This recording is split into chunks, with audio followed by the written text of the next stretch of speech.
massive object emerging from hyperspace.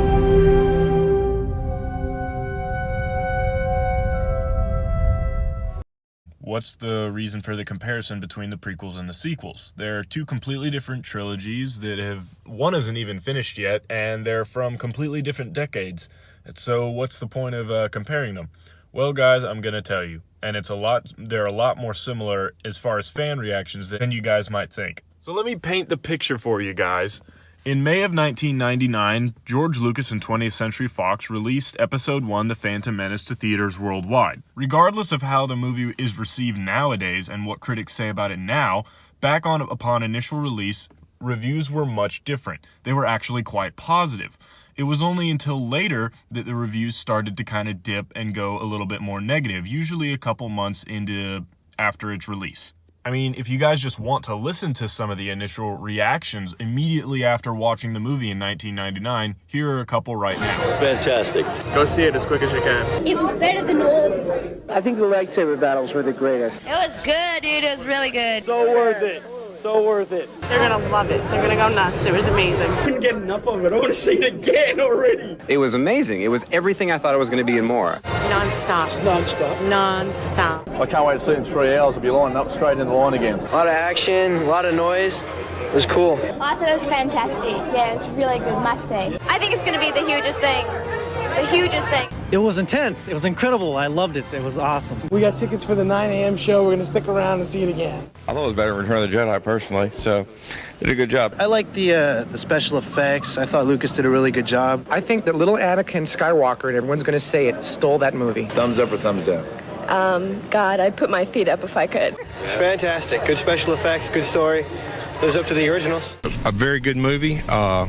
I believe the kids are going to love it. It is worth every minute of it. We've waited 16 years for this moment. An unbiased opinion, how was the film?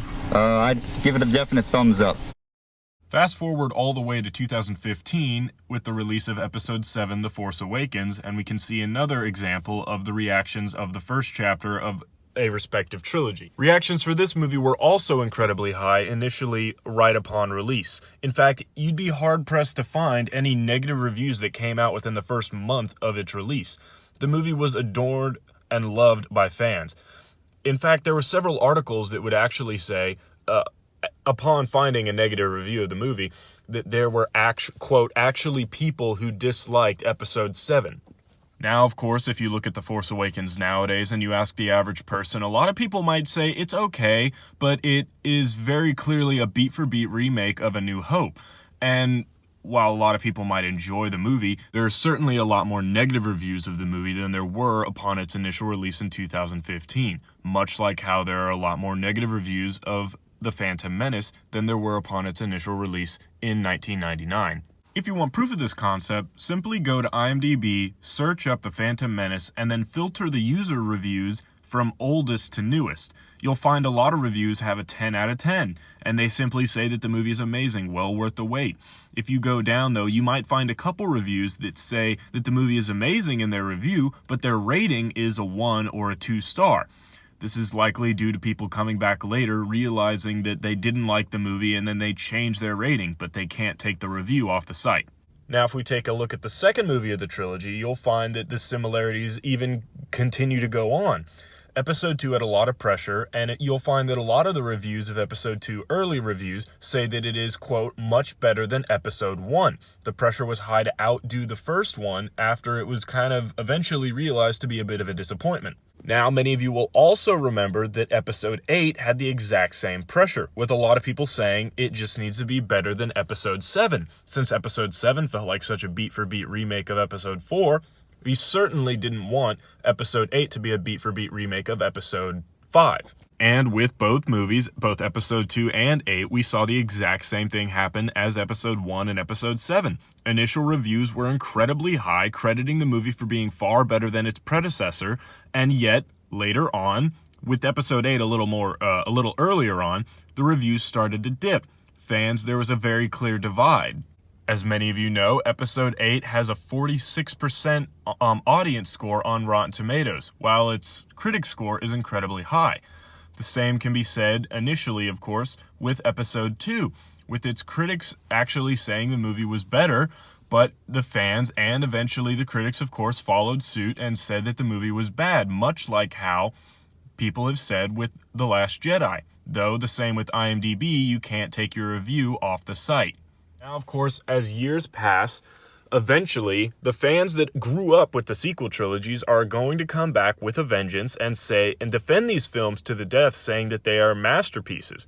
Now, why do I say that? Well, it's really simple. You'll find that a lot of the older fans don't like the prequels because it contrasts with the style of the original trilogy. But you'll find that the younger fans that grew up with them, maybe were children whenever they went to theaters, say that they're misunderstood masterpieces and that the movies are amazing and deserve every watch. There's no doubt in my mind that the exact same thing is going to happen to the sequel trilogy, give it time.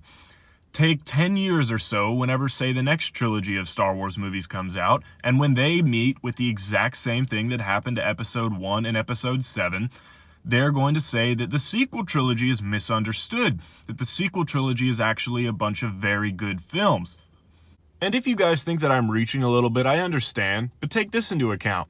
When The Phantom Menace was released, there was a lot of people who thought that the character of Padme was a feminist SJW figure, simply put there to make women look good.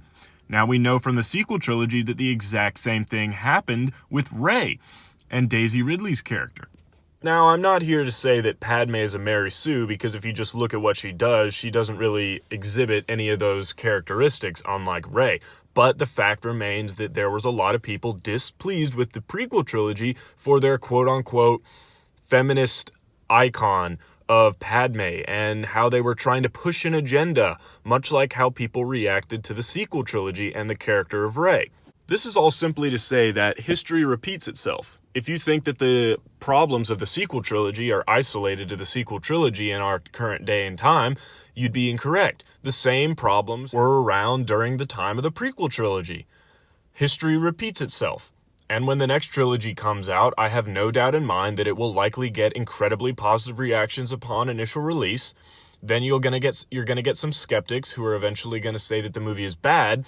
And then there's likely going to be some SJW stuff saying like, oh, this is kind of feminist. Whether or not it actually is, you can make that decision upon yourself. Rey kind of does seem like an actual Mary Sue, whereas Padme does not. Now, what does that mean for Episode 9? Well, it's really simple. As far as I can tell, I don't think that Episode 9 is going to be any different. I think that Episode 9 will likely have very high initial release reviews, followed by probably some skeptics, and then it will likely repeat the events of Episode 3, not in the movie, but as far as fans, where eventually, a little earlier on than the rest of the prequels, people will start to see Episode 9 as a good movie, as they do with Episode 3, saying that it's the best of the trilogy, much like they did with Episode 3. Well, guys, what do you think? Personally, when I found out that the reviewing process of the prequel trilogy mirrored the events of the release of the sequel trilogy, it kind of shocked me that these two things could happen so close together as far as the process that it went through, that it was actually a little like off-putting to me. But I want to hear what you guys think. Do you think that Episode 9 is going to mirror Episode 3 as far as reviews? Or do you think it's going to end up falling into the same category that the first two prequels did, as bad movies that are simply defended by a vocal group of protectors? I, for one, am looking forward to Episode 9, but I'm going to be wary as I'm going to be watching this process for anything that mirrors the events of the prequel trilogy and how it was received amongst fans and critics alike. Will you guys? Comment below, tell me what you think. And as always, thanks for watching. I'll see you guys next time.